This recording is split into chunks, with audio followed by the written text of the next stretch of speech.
I believe you have started the new year with full of energy and with a whole bunch of new plans and ideas.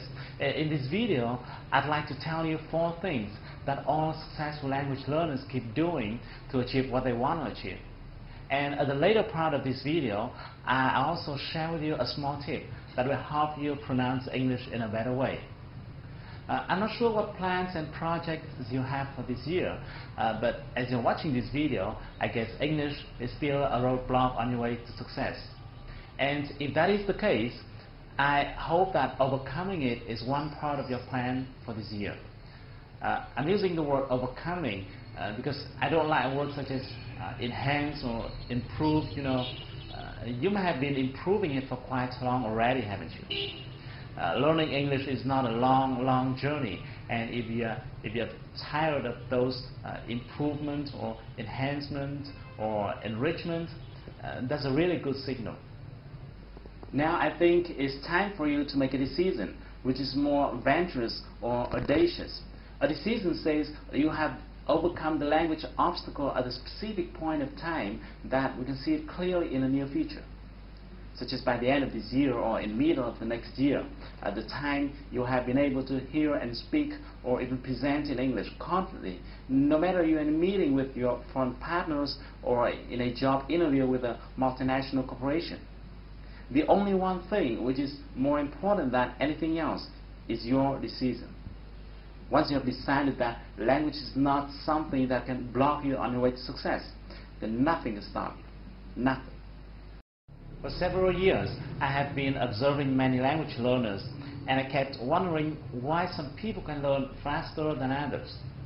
And I have found that there are 4 things that all successful language learners do. If you're not doing these 4 things, you better do them right now. Number 1, set a goal. Well, it's not new, isn't it? But it's a must. If you don't have a goal, you're not serious. And you need to make sure that your goal must be specific. It must be clear, and this one is important. You must believe in that goal. A goal doesn't make sense if you don't believe in it. Number 2, slice it into small pieces. Make it easy. Make it comfortable.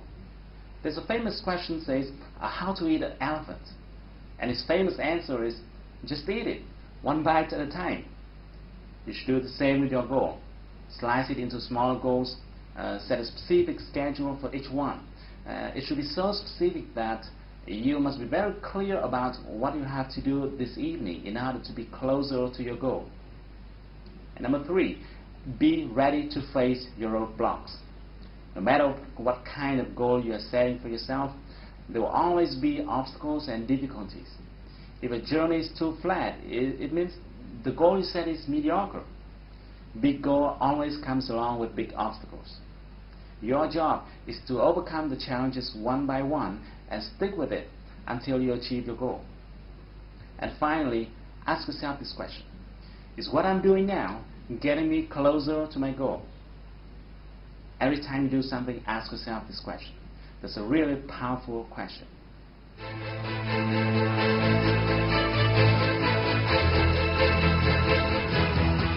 Okay, in the next part, I'm going to share with you a small tip that will help you in pronunciation. Even if you don't have the need to pronounce the same way native speakers do, I still recommend you to spend a portion of your time practicing pronunciation. Why? Because the truth is, as you have better pronunciation, you will have better listening skill. Think about it.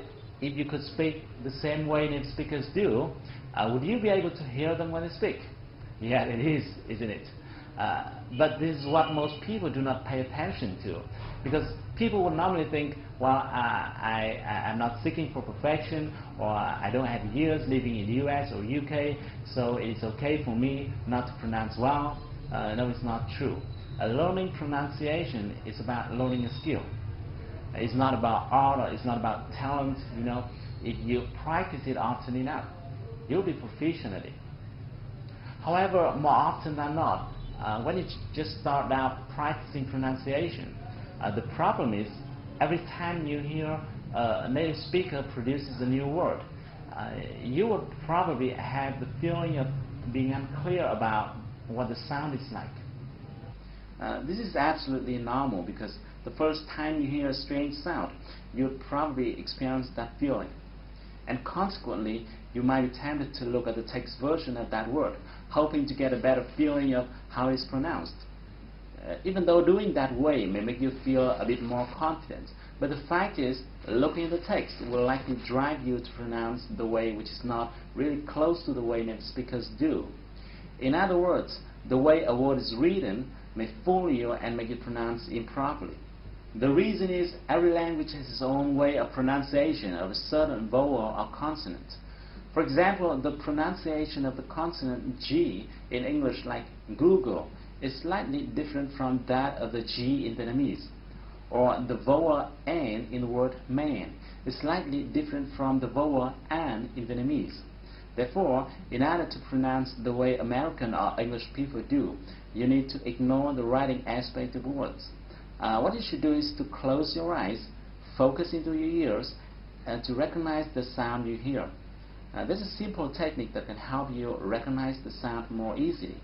When you listen to a word, split your listening focus into 3 parts. The first thing to focus into is the consonant of that word. Let's say you're listening to the word change. Focus into the sound ch.